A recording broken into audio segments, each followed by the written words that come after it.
Atenção! Começa agora uma teleaula de Física do ensino médio. Você vai assistir a teleaula de número 46. Bons estudos!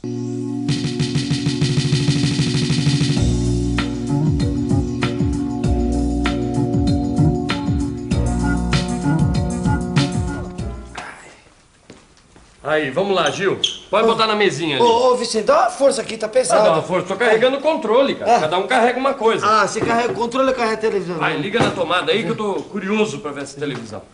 Peraí. Pronto. Isso. Agora vamos ver, hein? Atenção.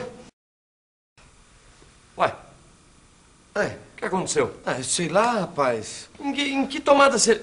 Ah, Gil. O que foi? Você ligou na tomada 220. E daí, Vicente? E daí que a televisão é 110. Agora queimou a televisão. Vai precisar arrumar a televisão e comprar um transformador.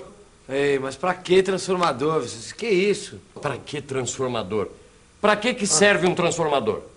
Essa é uma das perguntas que a teleaula de hoje vai responder. Além disso, você vai aprender um fenômeno fundamental para o aproveitamento da eletricidade: a indução eletromagnética. E você sabe como é gerada a eletricidade que a gente consome? Pois vai ficar sabendo quando você aprender como funciona um gerador de corrente alternada. E aí, você tá nessa?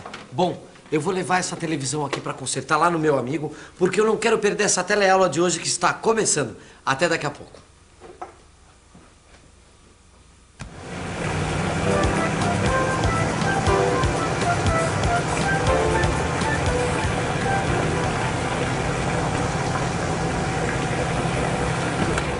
Oi, Rosinha. Parece que você nunca viu esse painel. Não, Maristela, é que eu acho tudo isso muito complexo, né?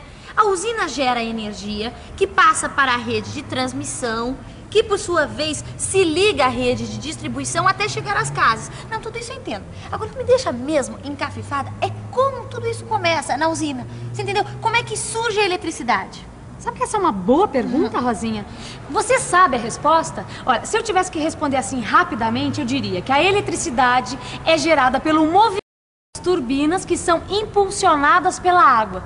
Mas até aí eu não expliquei nada, não é verdade? Nada mesmo. Olha, eu sei que a água passa por dentro da usina, tá? Vai de encontro às pás da turbina, fazendo-as girar, e que dessa forma surge a eletricidade. Tudo bem, mas é justamente essa questão. Como é que surge a eletricidade? Sabe o que é, Rosinha? É que não dá pra responder assim, sem mais nem menos. Você tem que entender alguns conceitos antes. Talvez o conceito seja o da indução eletromagnética. Sabe que foi a partir da compreensão da indução eletromagnética que os cientistas desenvolveram quase todas as coisas que a gente conhece hoje da eletricidade.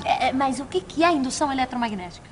A indução eletromagnética foi descoberta a partir de um raciocínio simples.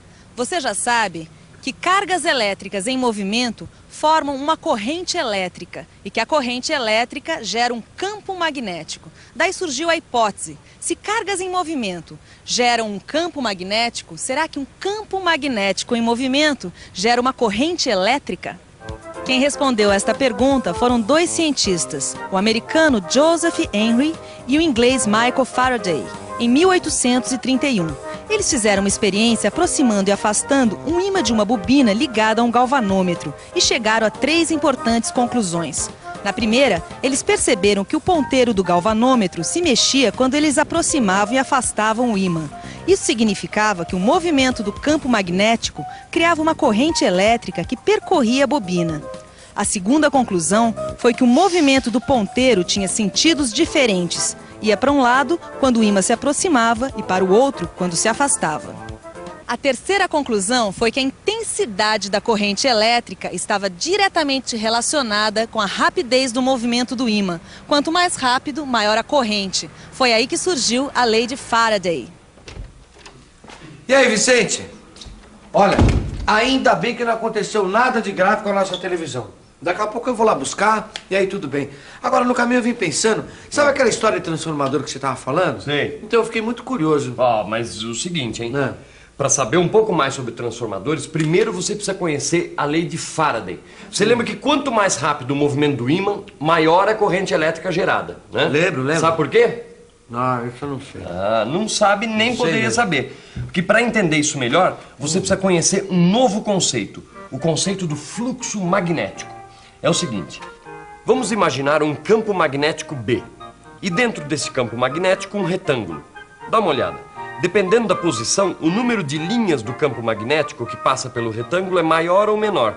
Nesse primeiro desenho, o número de linhas que atravessa o retângulo é máximo.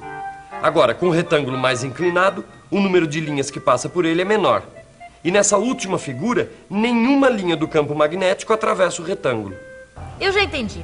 A posição do retângulo determina se mais ou menos linhas do campo magnético passam por ele. É isso mesmo, Rosinha, só que é muito mais fácil para a gente entender se a gente pensar que este retângulo é uma espira. Então, quanto mais linhas do campo magnético passarem por ela, maior será o fluxo magnético nessa espira. Mas nós estamos falando de campo magnético, né, Maristela? Então não é apenas a posição da espira que determina um fluxo magnético maior ou menor. É claro que se você tiver um ímã mais forte, que cria um campo magnético mais intenso, o número de linhas que passa pela espira vai ser maior e o fluxo magnético também. E é claro, se a espira for maior, também mais linhas vão passar por ela. Mas como descobrir o valor do fluxo magnético que atravessa a espira? É fácil, depois desta teleaula, dê uma olhada no seu livro de estudos. Os cálculos estão todos lá, explicadinhos. Ô Vicente, Fala. diz uma coisa, o que o fluxo magnético tem a ver com a geração de energia elétrica? Eu sei que o campo magnético, né, gera corrente elétrica, tá certo? E que para entender tudo isso a gente aprendeu o que é fluxo magnético. Tá. E agora, daqui para frente, como Agora, é que eu faço? presta atenção. Quer ver, olha. Isso aqui é uma bobina, tá vendo? Que na verdade é um conjunto de espiras. É fácil fazer uma bobina, é só enrolar um fio assim, como eu enrolei.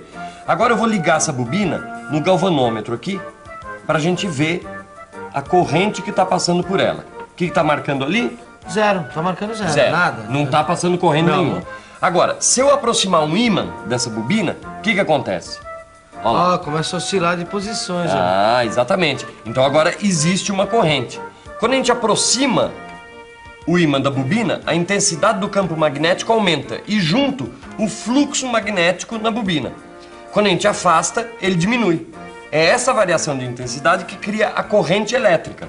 Ah, agora eu entendi. A variação de intensidade do campo magnético corresponde à variação do fluxo magnético que passa pela bobina.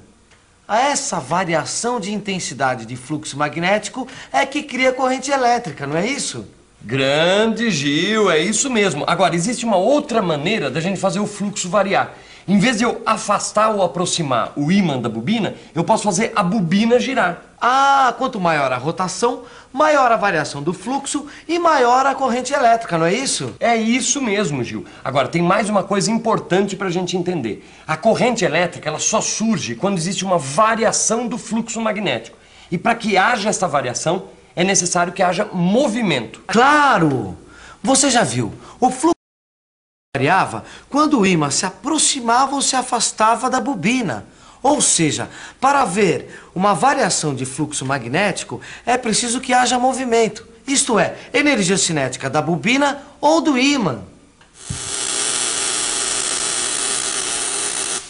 Quer dizer, sem movimento, ou seja, sem energia cinética, não tem energia elétrica. É isso mesmo. Essa energia faz os elétrons se moverem, criando uma corrente elétrica, Rosinha. A variação do fluxo magnético na bobina ou num circuito gera uma força eletromotriz induzida. E essa força gera a corrente elétrica. Então agora já dá para entender melhor a lei de Faraday. Sempre que um circuito estiver imerso num fluxo magnético variável, surge nesse circuito uma força eletromotriz induzida. Junto com a lei de Faraday, a gente precisa aprender uma outra lei que nos ajuda a entender o eletromagnetismo, a lei de Lenz. Isto aqui é uma bobina. Você já aprendeu que quando a gente aproxima um ímã de uma bobina como essa, surge uma corrente elétrica. E por sua vez, essa corrente elétrica gera um campo magnético. A lei de Lenz diz o seguinte, que o campo magnético gerado por essa corrente elétrica tem sempre um sentido que se opõe ao movimento do ímã. Quer ver?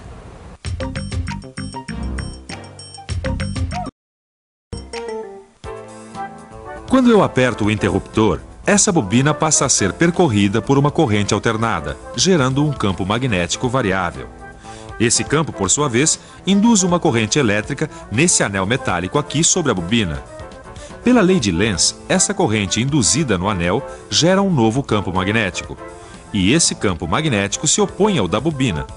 Aí, o anel é fortemente repelido e dá um salto. Entendi, mas e daí? E daí que agora dá pra gente compreender a eletricidade que chega na nossa casa. Depois de compreender as leis de Faraday e de Lenz, agora a gente pode estudar a corrente alternada. Que é a corrente elétrica que chega na casa de todo mundo, não é isso? Agora, sabe, Vicente, eu estava pensando aqui. Para existir essa corrente alternada, é necessário ter um gerador específico, não é não? Exatamente. O gerador de corrente alternada é que é responsável pela corrente alternada. Aliás, ele também é chamado de dínamo. As usinas hidrelétricas usam geradores desse tipo para produzir energia elétrica. Só que aqui, esses dínamos estão acoplados às turbinas. A força da água faz as turbinas girarem e esse movimento provoca a variação do fluxo magnético. E pronto, surge a corrente elétrica. Aí está o esquema de funcionamento do gerador de corrente alternada. À medida que a bobina gira, o fluxo do campo magnético B, gerado pelos ímãs, varia. Ele vai de 0 a um valor máximo e volta a 0 novamente. Pela lei de Lenz, a corrente deve ter o sentido que produz um campo magnético que se opõe à rotação da bobina. Por isso, a corrente tem um sentido variável ou oscilante, já que ora o fluxo magnético aumenta, ora diminui. Portanto, a corrente gerada é uma corrente alternada.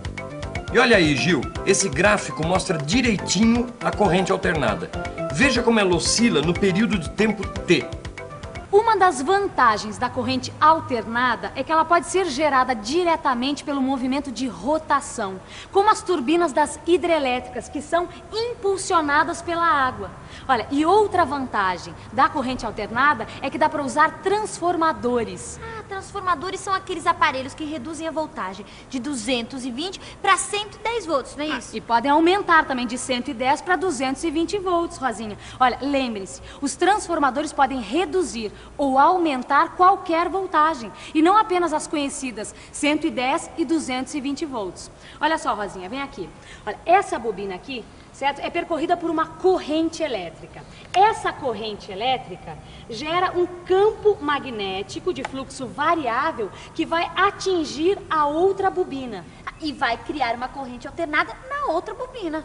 Isso mesmo, Rosinha. Agora me diga uma coisa, como é que a tensão aumenta ou diminui? Isso depende da relação entre o número de espiras presente na primeira e na segunda bobina. Então, Rosinha, quanto maior a relação entre o número de espiras da primeira e da segunda bobina, maior é a variação entre as voltagens das duas bobinas. Os detalhes do funcionamento dos transformadores você vai encontrar no seu livro. Não deixe de consultá-lo. Lá você vai ver como os transformadores aumentam a tensão de 110 para 220 ou diminuem a tensão de 220 para 110 volts. E não perca a revisão que está começando agora. E atenção, se liga aí que é hora da revisão. Na teleaula de hoje, você estudou a indução eletromagnética e descobriu que, assim como uma corrente elétrica gera um campo magnético variável gera uma corrente elétrica. Aprendeu o conceito de fluxo magnético e duas importantes leis do eletromagnetismo, a lei de Faraday e a lei de Lenz. Por fim, você aprendeu o que é corrente alternada. Viu que a corrente alternada é gerada por dínamos, que podem ser acionados por turbinas nas usinas hidrelétricas. Ao contrário, contínua é gerada por pilhas. Você teve também uma noção do que são os transformadores que aumentam ou diminuem a tensão dos circuitos. Olha lá, quem chegou, televisão consertada! Beleza! Tá aí, ó. Ó, eu já tô com o transformador também, agora vai dar certo. Ô, se vai. Agora, sabe, Vicente, eu tava pensando nessa história toda. Se uma corrente elétrica gera um campo magnético, que por sua vez gera uma nova corrente elétrica, que gera um novo campo magnético, então eu acho que essa... Não, você não acha, não. Essa história realmente não tem fim. Inclusive, no século passado, existia um sujeito, ele chamava-se Maxwell, que ele percebeu isso. ele sacou que isso era realmente uma sequência interminável. Porque um campo elétrico variando, criando um campo magnético, que vai criar um novo campo elétrico e por aí vai. Inclusive, essa sucessão de campos recebeu o nome de onda eletromagnética. Mas isso aí já é assunto para outra teleaula, tá bom? Até a próxima! Até a próxima!